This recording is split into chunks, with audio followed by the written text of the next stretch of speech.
तो name reaction की series में आज हम लोग न्यू नेम रिएक्शन के बारे में बात करने जा रहे हैं, नो इवेनाजेल रिएक्शन।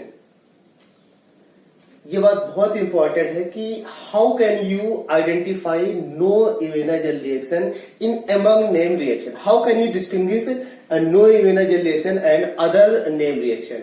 तो इसके लिए जो आपको तरीका बताया जा रहा है वो तरीका अगर आप याद रखेंगे तो आपको कहीं पर कोई प्रॉब्लम आने वाली नहीं है ना, because there are so number of name reaction.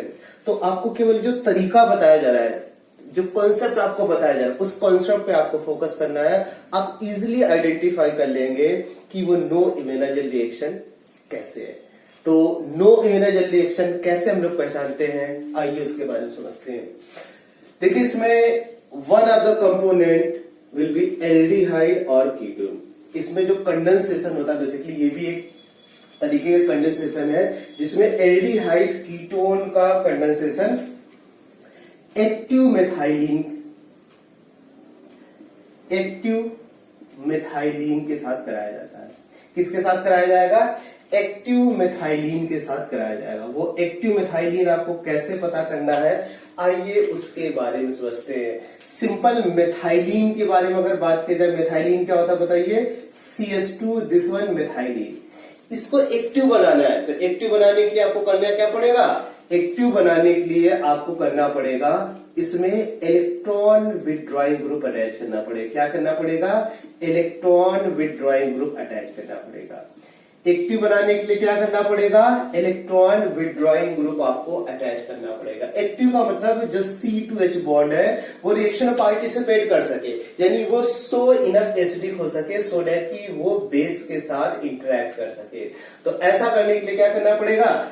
इसकी कंजुगेट बेस को स्टेबलाइज करें। कंजुगेट बेस कब स्टेबलाइज होगा? जब इलेक्ट्रॉन विथड्रॉइंग ग्रुप होगा। तो आपको एक्टिव मेथाइलिन ग्रुप पता करना है। कैसे पता करेंगे? मेथाइलिन से अगर इलेक्ट्रॉन विथड्रॉइंग ग्रुप अटैच कर देंगे तो वो एक्टिव। अब इलेक्ट्रॉन विथड्रॉइंग ग्रुप क्या होंगे इसके बारे में अगर आपको नहीं पता तो इलेक्ट्रॉन विथड्रॉइंग ग्रुप देखिए, -M ग्रुप ले लें या फिर -H ग्रुप ले लें। बहुत सारे लॉट्स ऑफ -NO2 हो गया, Cn हो गया, COOH हो गया, COOR ग्रुप हो गया। There are so number of electron withdrawing group. CF3 अगर लेंगे, this is also considered as minus. There are so number of electron withdrawing group. तो जितने भी माइनस या -H वाले ग्रुप है वो सारे के सारे ही होंगे। इसके बाद ये जो रिएक्शन होती है बेस कैटलाइज रिएक्शन है। बेस कैटलाइज रिएक्शन है, यानी बेस के प्रेजेंस में कंडेंसेशन होगा। क्या होगा? बेस के प्रेजेंस में कंडेंसेशन होगा। तो जब बेस के प्रेजेंस में कंडेंसेशन होगा तो आइए उसके बारे में समझते हैं। यहां पर जो बेस यूज करते हैं नाइट्रोजीनियस बेस यूज करते हैं। क्या यूज करते हैं? Nitrogenous base. वो आपका प्राइमरी एमीन हो सकता है, सेकेंडरी एमीन हो सकता है, टर्सरी एमीन हो सकता है ना। इस पर पायरिडीन हो सकता है और पाइपरिडीन, है ना। कॉमनली पाइपरिडीन यूज किया जाता है।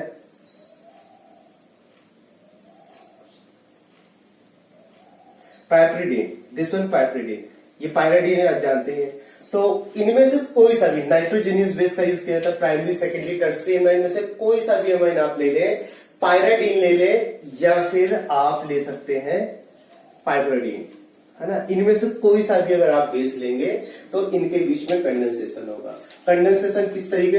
इसमें क्या बोला जा रहा है? एल्डिहाइड या कीटोन बोला जा रहा है। एल्डिहाइड या कीटोन बोला जा रहा है। जिस एक्टिव मेथाइलिन ग्रुप के बारे में बात करने जा रहे हैं उसका बेसिकली इसमें रूल आ जाता है। कैसे रूल आ जाता है? ये यहां पर वाटर बन के एलिमिनेट हो जाता है। वाटर बन के एलिमिनेट हो जाएगा। बनने वाला प्रोडक्ट कुछ इस तरीके से C डबल बॉन्ड O हो जाएगा और जो जैसा है electron withdrawing group, electron withdrawing group. एक चीज है, बहुत ही जल्दी मैं आपको हीटिंग इफेक्ट्स आपको बताने वाला हूं। ऑलरेडी मैं आपको हिंट दे चुका हूं। अगर कुछ इस तरीके का कंपाउंड है, सेम कार्बन एटम से कार्बोक्सिलिक एसिड है, कार्बोक्सिलिक एसिड जिस कार्बन एटम से अटैच, अगर उससे इलेक्ट्रॉन विथड्रॉइंग ग्रुप अटैच है, है ना, अगेन ये वाले ग्रुप है। कार्बोनिल कार्बोक्सिलिक एसिड ऐसे कार्बन आइटम्स है जिससे कि इलेक्ट्रॉन विड्रॉइंग ग्रुप अटैच यानी अल्फा पोजीशन पे इलेक्ट्रॉन विड्रॉइंग ग्रुप प्रेजेंट है। अगर इसको हीट करेंगे, है ना, क्या करना है, अगर इसको हीट करें तो हीट करने पे क्या होगा, जो COOH का COO पार्ट है वो CO2 बन के निकल जाएगा। बाकी जो जैसे है वो वैसे ही लिख देना, बाकी जो जैसे है वैसे ही लिख देना। तो अगर कोई भी ऐसा COOH है जिस कार्बन आइटम से अटैच है, उसी कार्बन आइटम से इलेक्ट्रॉन विड्रॉइंग ग्रुप अटैच होगा, हीट करने पे CO2 एलिमिनेट हो जाएगा, बाकी 10 प्रोडक्ट आपको। बहुत ही जल्दी मैं इसका हीटिंग इफेक्ट बताने वाला, तो उसमें ये डिटेल्स कवर करेंगे। तो फिलहाल ये चीजें कहीं ना कहीं काम आने वाली है, इस चीज को याद रखिए। आइए एग्जाम्पल समझते हैं।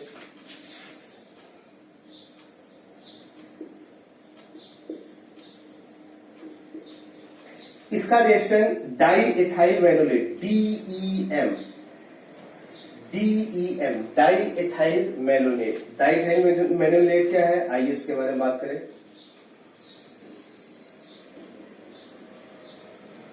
डाई एथाइल मैनोलेट, इसे बोलते हैं diethyl malonate. Malonic acid का बेसिकली एस्टर है।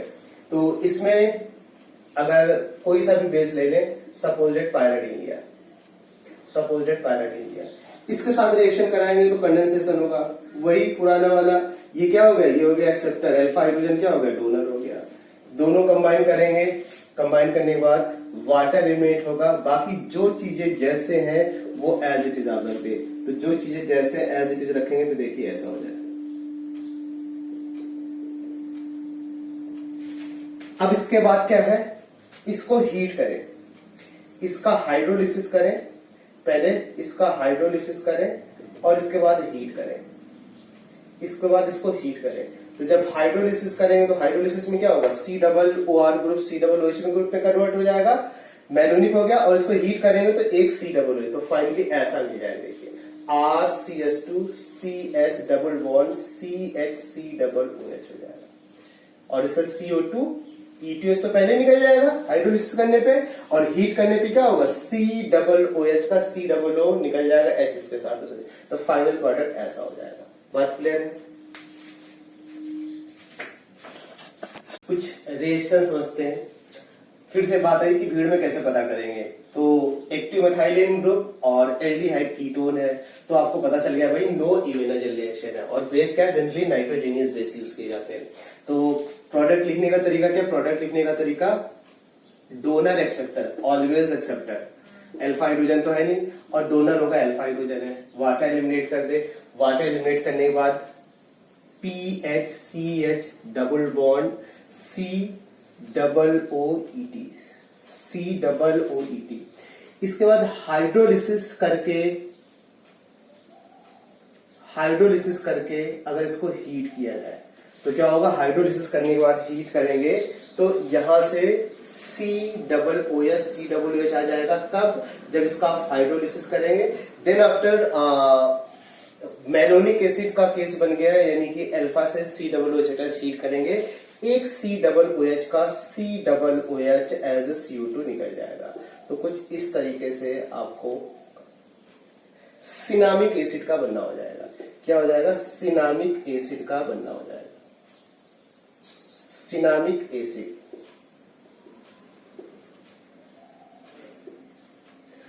सेम चीज यहां पर है। तो डाई एथाइल मैलोनेट, यानी इसे ऊपर जो लिखा हुआ है, एक्सेप्टर डोनर का कॉम्बिनेशन बना ले, एक्सेप्टर डोनर का कॉम्बिनेशन, ऑक्सीजन एक्सेप्टर का डोनर का अल्फा हाइड्रोजन, एक्सेप्टर डोनर का कॉम्बिनेशन है। बाकी जो चीजें जैसे हैं वो एज इट इज लिख दे, जो चीजें जैसे हैं वो एज इट इज लिख दे। फिर इसके बाद क्या हो गया, इसका हाइड्रोलिसिस किया गया और हीट किया गया है। तो हाइड्रोलिसिस हीट करने पे एक COOH इससे गायब हो जाएगा।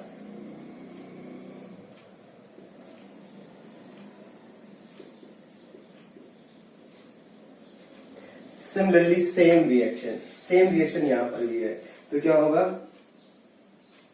अल्फा हाइड्रोजन और एक्सेप्टर का ऑक्सीजन, एलिमिनेट करेगा, फरफ्यूराल है, फरफ्यूराल से का CS डबल बॉन्ड CS और जो जैसे यहां पर अटैच है ET, CN है एक और दूसरा ET है।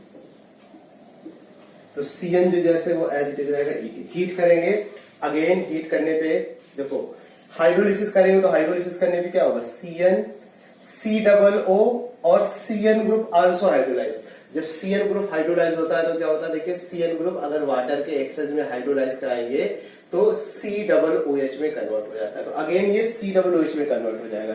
हीट करेंगे तो इससे वाटर CO2 एलिमिनेट हो जाएगा, बाकी जो चीजें जैसे वो एज इट इज करती, CS double bond CS COOH हो जाएगा, है ना। CN है, हाइड्रोलिसिस करेंगे COOH में जाएगा।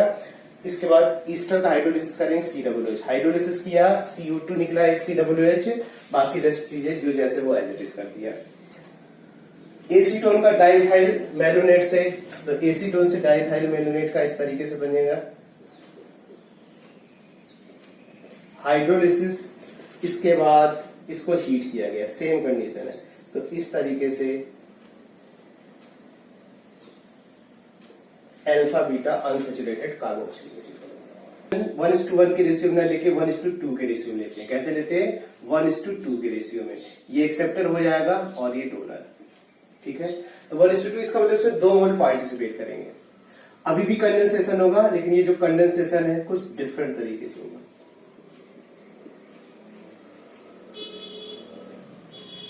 क्या होगा, C2H अभी सेम मॉलिक्यूल से 2 H का निकलना होता था और इसका ऑप्शन इसमें भी क्या है, एक H निकलेगा each active methylene containing compound, यानी ईच डोनर से। तो इससे वाटर एलिमिनेट कर देंगे, जो A बनेगा कुछ ऐसा हो जाएगा CS3। याद रखना 1:2 के रेशियो में रिएक्शन कैरिड आउट कराया जाएगी। तो अगर 1:2 लिखा जाए या फिर एक्सेस लिखा जाए, दोनों का मतलब ये 1:2 या फिर एक्सेस लिखा जाए, ये एक्टिव मिथाइलिन, तो दोनों के केस में आपको ऐसे ही रिएक्शन प्रोसीड करानी है। बाकी जो जैसे हैं वो एज इट इज लिख दीजिए।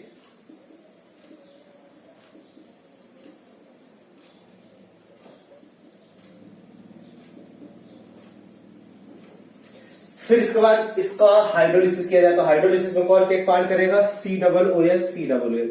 हीट करेंगे तो बीटा कीटो एसिड का केस बन गया, COOH CO2 निकल जाएगा, COOH CO2 निकल जाएगा।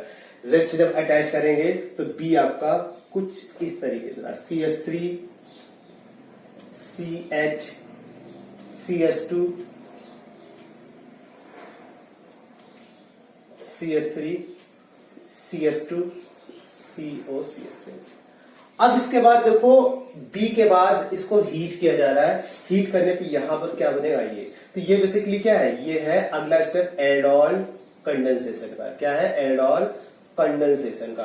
तो इसमें क्या है, एक एक्सेप्टर दूसरा डोनर। तो यहां पर जो वीक बेस लेते हैं हम लोगों ने, वीक बेस लिया, वीक बेस के प्रेजेंस में क्या होगा, एक्सेप्टर डोनर। तो आपको पता है जब भी रिंग का फॉर्मेशन करेंगे 5 या 6 को हम लोग सबसे ज्यादा 6 देन 5, तो प्रेफरेंस हमारा 5 या 6, 1 2 3 4 5 6। अगर इसका डोनर और ये एक्सेप्टर बन जाए, ये डोनर ये एक्सेप्टर, एक एंड का CS3 और दूसरे वाले का CO अपर एक्सेप्टर हो जाए, तो वाटर एलिमिनेट कर दे। वाटर एलिमिनेट करेंगे तो जो फाइनल प्रोडक्ट मिलेगा कुछ इस तरीके से।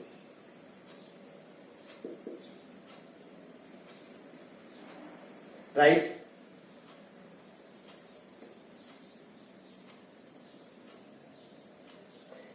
One two three 4 5 6 member ring का फॉर्मेशन होगा। तो इसमें 1 2 3 4 5 काउंट करते हैं, 1 2 3 4 5 6, 1 2 3 4 5 CS2, इसमें एक CH और रहेगा, CH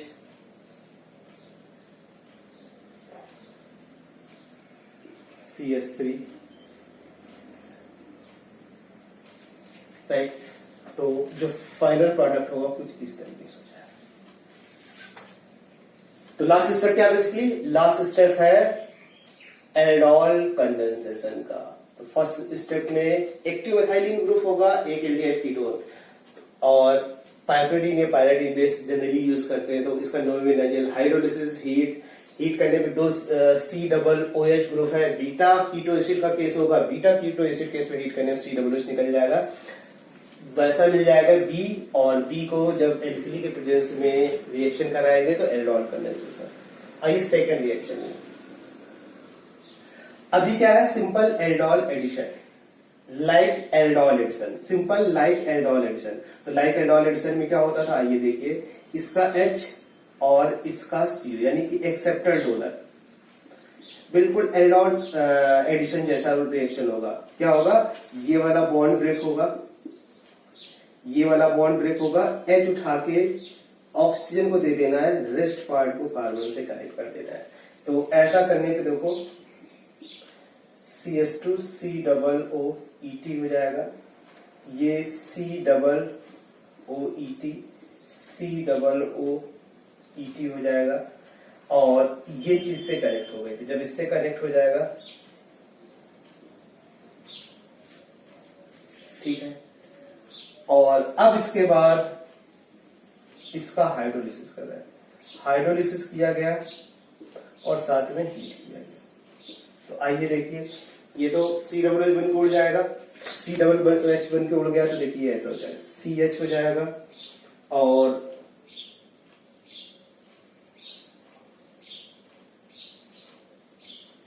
COOH, एक तो CH में कन्वर्ट, एक COOH रिमेनिंग रहेगा, CH2COOH हो जाएगा, इसके बाद CHOH CH3, राइट है। अब बात आई, क्या ये इस तरीके सिस्टम में सस्टेन कर पाएगा, क्या इस तरीके सिस्टम में सस्टेन कर पाएगा? तो आंसर नो, क्योंकि acidic medium, hydrolysis acidic medium में देन इसके बाद हीट किया, तो वो तो हीट का इफेक्ट किस पे आएगा, यहाँ पर जो दो COOH है तो वो तो एज ए CO2। इसके बाद एसिडिक कंडीशन में क्या होगा, इसमें लैक्टोन का फॉर्मेशन हो जाएगा, है ना, एस्टिफिकेशन हो जाएगा। एस्टिफिकेशन कैसे होगा, OH एसिड का और एल्कोहल का H, ऐसा करने पे वाटर एलिमिनेट कर दे, और वाटर एलिमिनेट करने के बाद यहाँ पर जो प्रोडक्ट मिलेगा COOH हो जाएगा, CH2COO हो जाएगा, और इसके बाद यहाँ पर CH लैक्टोन का formation, cyclic ester that is lactone का फॉर्मेशन हो जाएगा, cyclic ester that is lactone का फॉर्मेशन हो जाएगा। बात क्लियर है? तो अभी इसमें क्या है, देखो एल्डोल कंडेंसेशन, इससे पहले एल्डोल एडिशन होता है। तो लाइक एज एल्डोल एडिशन पाइपरीडीन के प्रेजेंस में है नो इनो, लेकिन यहाँ पर एक ही एक्टिव हाइड्रोजन है, तो इसमें एल्डोल एडिशन जैसा प्रोडक्ट बनेगा, ऐसा हो जाएगा। फिर इसके बाद हाइड्रोलिसिस किया, जितने एस्टर है COOH में चले जाएंगे। मेलोनी का केस है, मेलोनी का केस हीट करेंगे, COOH निकल जाएगा, और सिंस COOH और OH with in molecule present intramolecular esterification, तो इंट्रामॉलिक्यूलर एस्टरिफिकेशन होगा लैक्टोन का फॉर्मेशन। ये जो स्टेप है, ये स्टेप क्या है, intramolecular esterification, intramolecular esterification, intramolecular esterification हो गया, ऐसा final product. Weak base use करेंगे, मतलब एमाइंस में यूजुअली सेकेंडरी टर्सरी एमाइन, एक वो बेस कैटलाइज रिएक्शन होगा। तो जैसे हम लोग यूजुअल रिएक्शन पढ़ते आ रहे हैं बेस के लिए, कुछ उसी तरीके से इसमें होगा। फिर इसके बाद दूसरा हम लोग बफर यूज करेंगे, कार्बोक्सिलिक एसिड और नाइट्रोजेनियस बेस पे पाइपरीडीन या फिर पायराडीन। तो उस केस में ईल्ड अच्छी होती है, कैसे ईल्ड अच्छी होती है वो हम लोग देखेंगे। लेकिन इससे पहले हम लोग देखें, ये कॉमन मैकेनिज्म है जिसमें सेकेंडरी या टर्सरी एमाइन का यूज किया जाता है। तो सेकेंडरी या टर्सरी एमाइन का यूज करते हैं, इसमें से THF यूज कर दिया गया। क्या है, THF, कोई सा यूज कर सकते हैं, THF बेस यूज किया गया। तो आइए जानते हैं स्टेप बाय स्टेप किस तरीके से रिएक्शन होगी। चलिए देखिए, सबसे पहले स्टेप में बेस अपना काम करेगा। किसका काम करेगा, बेस अपना काम करेगा। क्या करेगा, एसिडिक हाइड्रोजन को रिमूव करेगा।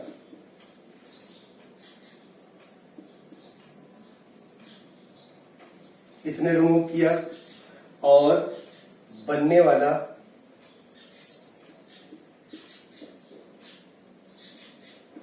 प्रोडक्ट कुछ ऐसा हो गया, CH नेगेटिव हो गया का होल ट्वाइस।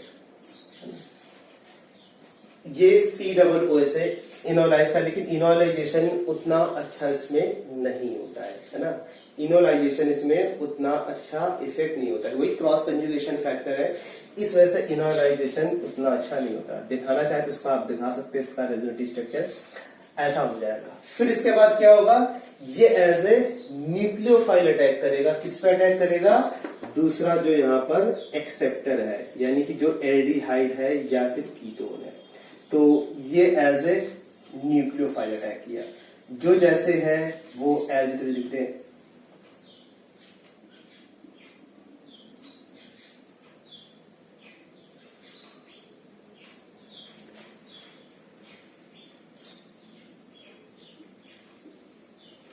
देखिए ये कार्बोनिल कार्बन उतना अच्छा इलेक्ट्रोफिलिक साइट नहीं है, बिकॉज यहाँ पर पीएच क्या करो क्रॉस कंजुगेशन दे रखा, तो ये उतना अच्छा इलेक्ट्रोफिलिक साइट नहीं है, इस वजह से ईल्ड इसमें अच्छी नहीं होती है।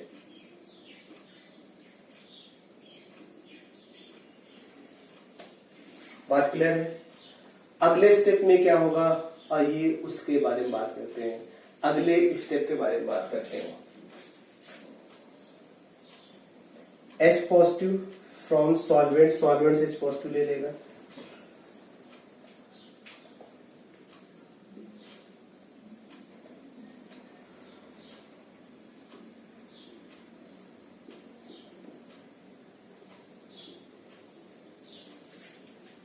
ठीक है।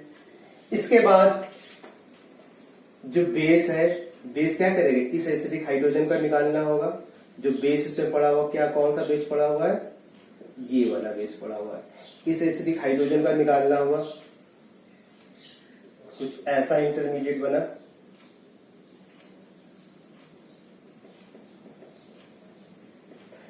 COOET का होल ट्वाइस हो जाएगा। इसके बाद अगले स्टेप में क्या होगा, ये OH as a leaving group यहां से निकल जाएगा, ये OH as a leaving group निकल जाएगा।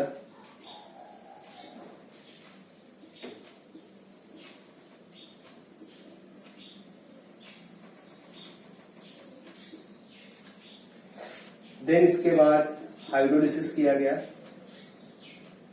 और हीट किया गया, तो ये COOH एक निकल जाएगा।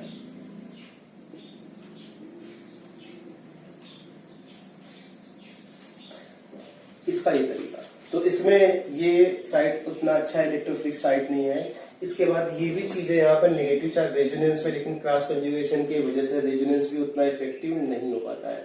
तो ओवरऑल इस रिएक्शन में, रिएक्शन ज्यादातर बैकवर्ड डायरेक्शन में ही होती है। इस यील्ड को हम लोग बढ़ा सकते हैं कैसे, अगर हम लोग बफर सोल्यूशन हम लोग यूज करें। बफर सोल्यूशन में कार्बोक्सिलिक एसिड और पाइराडीन या पाइपरडीन का हम लोग मिक्सचर लेते हैं, ज्यादा अच्छी होती। आइए उसके बारे में बात करते हैं। बात ही इसमें बफर सोल्यूशन का यूज क्यों किया जाता है, बफर सोल्यूशन क्या है, तो बफर सोल्यूशन का यूज क्यों किया जाता है, आइए उसके बाद। तो बफर सोल्यूशन यूजुअली क्या करते हैं, कार्बोक्सिलिक एसिड और पाइपराडीन, इसमें याद रखिएगा पाइराडीन पाइपराडीन दोनों लेते हैं। पाइपराडीन का सिग्निफिकेंस ज्यादा है, तो पाइपराडीन का सिग्निफिकेंस क्यों ज्यादा है, जब मैक्सिमम डिस्कस करेंगे तो वो सारी बातें ये होगा पाइपराडीन। तो होता क्या है, जब इसमें वीक एसिड और वीक बेस के साथ इसमें सोल्यूशन लेते हैं, वीक एसिड और बेस के साथ सोल्यूशन लेते हैं, तो इसमें क्या होता है, इक्विलिब्रियम, एसिड बेस अपना काम करेगा, COO नेगेटिव, और साथ में ऐसा एसिड मिल जाएगा। ठीक है, ये क्या हो गया, वीक बेस है और ये क्या है, वीक एसिड। यानी कि बफर सॉल्यूशन में दोनों चीजें अवेलेबल है, बेस भी अवेलेबल है और एसिड भी। बेस का काम क्या है, बेस का काम है टू जनरेट कार्बेनाइन। इसका काम क्या है, टू जनरेट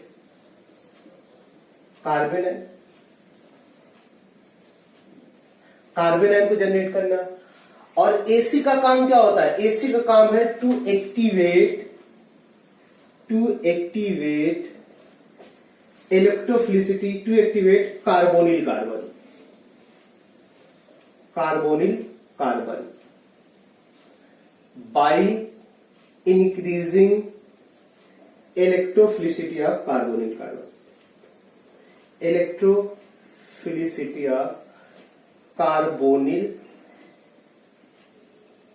कार्बन।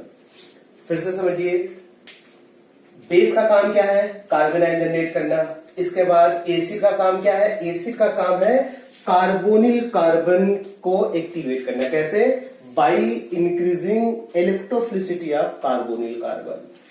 तो इस तरीके से, तो इसमें जो रिएक्शन होता है वो रिएक्शन क्या होता है? रिएक्शन जो प्रोसीड करता है bye formation of iminium ion. कौन सा ion? Iminium ion. Iminium ion क्या होता है? देखिए इस तरीके से, इमीन क्या होता है? डबल बॉन्डेड नाइट्रोजन को बोलते हैं इमीन। इमीनियम आयन क्या हो जाएगा? ये हो जाएगा। इस तरीके से इमीनियम आयन का बनना होगा।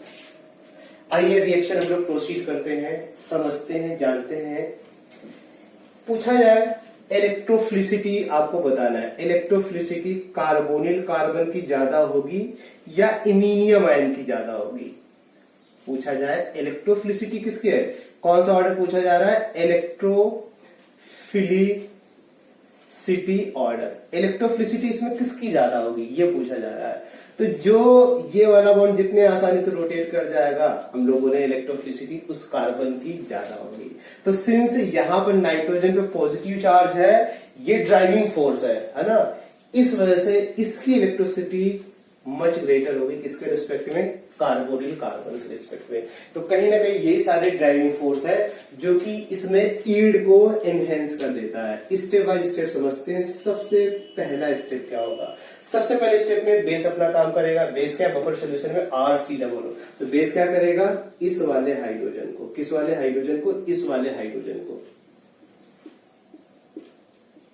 इस वाले हाइड्रोजन को रिमूव किया।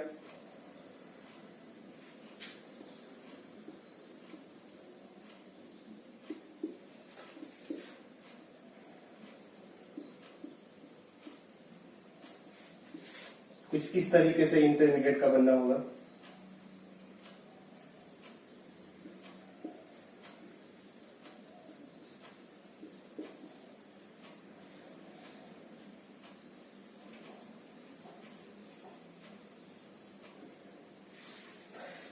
राइट।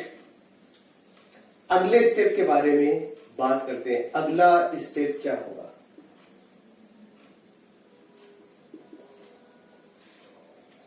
अगले स्टेप में ये जो कार्बोनिल कार्बन है ये इंटरेक्ट करेगा न्यूक्लियोफाइल, पाइकाडीन का nitrogen as a nucleophile.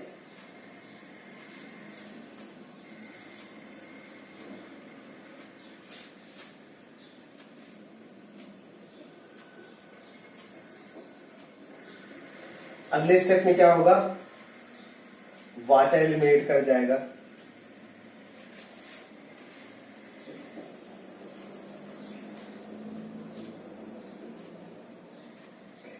Iminium ion का फॉर्मेशन। किसका फॉर्मेशन हो जाएगा? इमीनियम आयन का फॉर्मेशन, जिसे बोलते हैं इमीनियम आयन। तो यहां पर ये एज ए न्यूक्लियोफाइल, जब इस पे ये जो कार्बन आयन बना हुआ है, ये कार्बन आयन किस पे अटैक करेगा? इस पे ना अटैक करके इस वाले पे अटैक, क्योंकि इसकी रिएक्टिविटी मच ग्रेटर है। किसके रिस्पेक्ट में? इसके रिस्पेक्ट में। तो ये जो यहाँ पर कार्बन आयन का फॉर्मेशन हुआ इस कार्बोनिल कार्बन से, इसकी रिएक्टिविटी लेस उसकी ज्यादा, तो ऑब्वियसली बात उसी पे अटैक करेगा। तो कैसे अटैक होगा आइए उसके बारे में बात करें।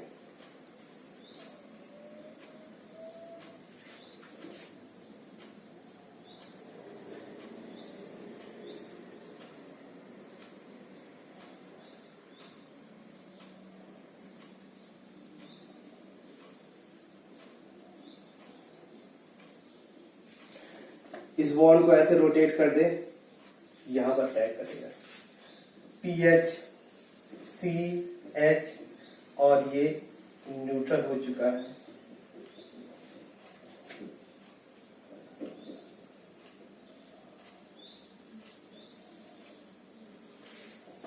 बात क्लियर है? अगले स्टेप के बारे में बात करें, अगले स्टेप के बारे में बात करें।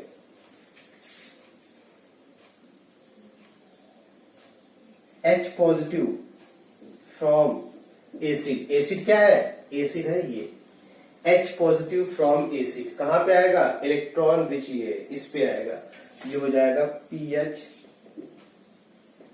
CH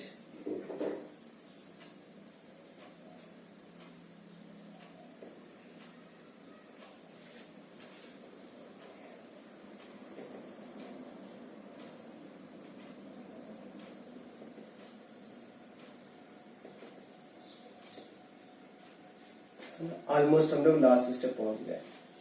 और अब बात करते हैं सिंपल E2 मैनर में एलिमिनेशन होगा। किस मैनर में होगा? E2 मैनर में एलिमिनेशन। कौन एलिमिनेट करेगा? बेस। बेस क्या है? RC O negative. Buffer solution में एसिड की जरूरत पड़े एसिड यूज करे, बेस की जरूरत पड़े बेस यूज करे। तो ये क्या करेगा? बेस इस हाइड्रोजन को निकालेगा, ये एज ए लीविंग ग्रुप यहाँ पे निकलना होगा, तो ये हो जाएगा PHCS double bond C double OET का होल ट्वाइस। और अब इसके बाद इसको हाइड्रोलिसिस करें और इसके बाद हीट कर दें, तो ये हो जाएगा PHCH double bond C double. तो आपने देखा इसमें बफर सोल्यूशन यूज करने पे इसका क्या एडवांटेज मिल रहा है? बफर सोल्यूशन यूज करने पे एडवांटेज ये मिल रहा है कि जरूरत पड़ी तो हम लोग बेस को भी यूज कर सकते हैं, क्योंकि वीक बेस वीक एसिड का कॉम्बिनेशन है। दैट्स व्हाई जरूरत पड़ी तो वीक बेस और वीक एसिड। वीक बेस क्या करेगा? वीक बेस क्या करेगा? एसिडिक हाइड्रोजन निकालेगा। एसिडिक हाइड्रोजन निकालेगा तो इसमें कार्बन आयन का फॉर्मेशन करेगा, है ना। और वीक एसिड का काम क्या? एसिड का काम क्या है? कार्बोनिल कार्बन को एक्टिवेट करना, कार्बोनिल कार्बन को एक्टिवेट करना। तो कार्बोनिल कार्बन को कैसे एक्टिवेट कर रहा है वो चीज यहां पर देखिए। क्योंकि अभी जो न्यूक्लियोफाइल है ये अटैक करेगा। दो चीज है, एक या तो इस पे अटैक करे या फिर इस पे अटैक, क्योंकि इसकी रिएक्टिविटी ऑलरेडी मैं बता चुका हूं। इसमें इमीनियम आयन की reactivity towards electrophilic attack, towards nucleophilic attack ज्यादा होगी, यानी कि इसमें इन दोनों कार्बन में से इस कार्बन की इलेक्ट्रोफिलिसिटी ज्यादा है। इलेक्ट्रोफिलिसिटी ज्यादा है तो न्यूक्लियोफाइल का अटैक ज्यादा फैसिलिटेट करेगा उस कार्बन पे, राइट है। तो इस तरीके से रिएक्शन प्रोसीड कराएंगे। तो याद रखना इसमें पाइपराडीन ज्यादा बेनिफिटेड है। हाँ, इसके बाद जब हम लोग यहाँ पर ये डिहाइड्रेशन करा रहे हैं, यहाँ पर ये जो प्रोसेस है, ये जो इसका प्रोसेस है, यहाँ पर पाइपराडीन यूज करके भी हम लोग ऐसा कर सकते हैं। तो यहाँ पर जब हम लोग पाइपराडीन यूज करेंगे तब भी बात बन जाएगी। आइए उस चीज को भी मैं आपको समझा देता हूँ। पाइपराडीन यूज करेंगे तो कैसे हाइड्रोलिसिस की जरूरत नहीं पड़ेगी, डी कार्बोक्सिलेशन हो जाएगा। तो इस चीज को आइए समझते हैं। हाइड्रोलिसिस किया और हीट नहीं किया, तो जब हाइड्रोलिसिस करें वो मैं यहां पे लिख रहा हूं, देखिए PHCH COOET, इसका हाइड्रोलिसिस किया गया। हाइड्रोलिसिस करेंगे तो क्या हो जाएगा? PHCH COOH का होल ट्वाइस, ठीक है। अब यहां पर पायराडीन अगर आप यूज करें, तो पायराडीन यूज करें तो आइए क्या होगा उसके बारे में। पायराडीन क्या है? बेसिकली ये है। तो जब पायराडीन यूज करेंगे आइए उसके बारे में समझते हैं। पायराडीन किस तरीके से रिएक्शन, तो पायराडीन जब यहां पर रिएक्ट करेगा तो ये बेसिकली माइकल एडिशन, अगर आपने सुना है माइकल एडिशन देगा। माइकल एडिशन बहुत ही जल्दी मैं डिस्कस करने वाला हूं। माइकल एडिशन फिलहाल समझते हैं। तो माइकल एडिशन में किस तरीके से होगा? ये वाला COO, ये तो जो न्यूक्लियोफाइल आएगा कहां पर आएगा? इस वाले कार्बोनिल कार्बन पे आएगा। तो इस वाले कार्बोनिल कार्बन पे न्यूक्लियोफाइल ले आओ। न्यूक्लियोफाइल क्या है? नाइट्रोजन है। पायराडीनियम आयन क्या बन गया? पायराडीनियम आयन। इसके बाद CH, जो जैसे वो एडिटिक्स कर दो यहां पे।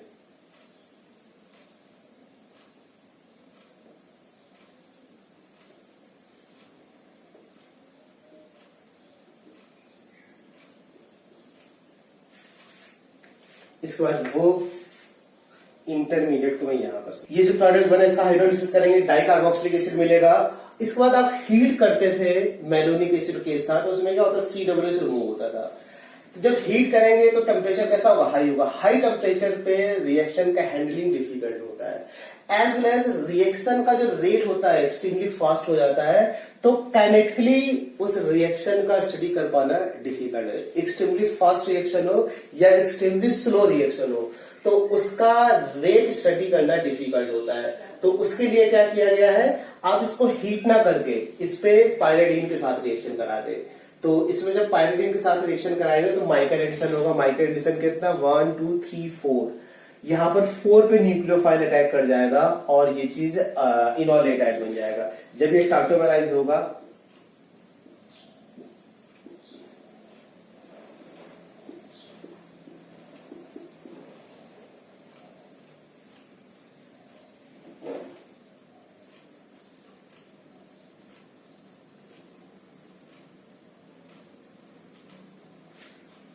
नेगेटिव चार्ज इस पे आ गया, OH और COH, है ना। आइए इस चीज को अच्छे से समझते हैं। अब इसको अगला स्टेप जो होता है, अगला स्टेप क्या है, अगला स्टेप जो है वो अगला स्टेप क्या होगा, क्योंकि पायरिडीनियम ये बहुत अच्छा लीविंग ग्रुप, लीव करने के बाद हाईली स्टेबल है, लीव कर जाएगा तो हाईली स्टेबल एरोमेटिक कंपाउंड हो गया, तो लीव करने के लिए तैयार बैठा हुआ है। नेगेटिव चार्ज यहाँ पर क्या है, नेगेटिव चार्ज ड्राइविंग फोर्स हो गई, एज ए न्यूक्लियोफाइल यहाँ पर अटैक किया, ठीक है। इसके बाद यहां पर क्या होगा, यहां पर ये वाला बॉन्ड ब्रेक हो रहा है। कैसे ये वाला बॉन्ड ब्रेक होगा, आइए उस चीज को समझते हैं। शेयर्ड पर आपने इलेक्ट्रॉन यहां पे आया और ये वाला H यहां पर अप्रोच कर जाएगा। तो इस पे क्या है, इस पे ये H यहां अप्रोच कर जाए, CO2 बन के निकल जाएगा, कुछ ऐसा PH CH double bond CH C double OH हो जाएगा और पायरिडीन निकल चुका है। तो यहां पर बेसिकली क्या है, ये वाला H किसके साथ एसोसिएट हो जाएगा, इस कार्बन के साथ एसोसिएट हो जाएगा। तो ऐसा करने पे कुछ इस तरीके से इंटरमीडिएट, यहां पर H नहीं है, सॉरी यहां पर H नहीं है, बात क्लियर है। तो ऐसा इसमें इंटरमीडिएट का फाइनल प्रोडक्ट ये है।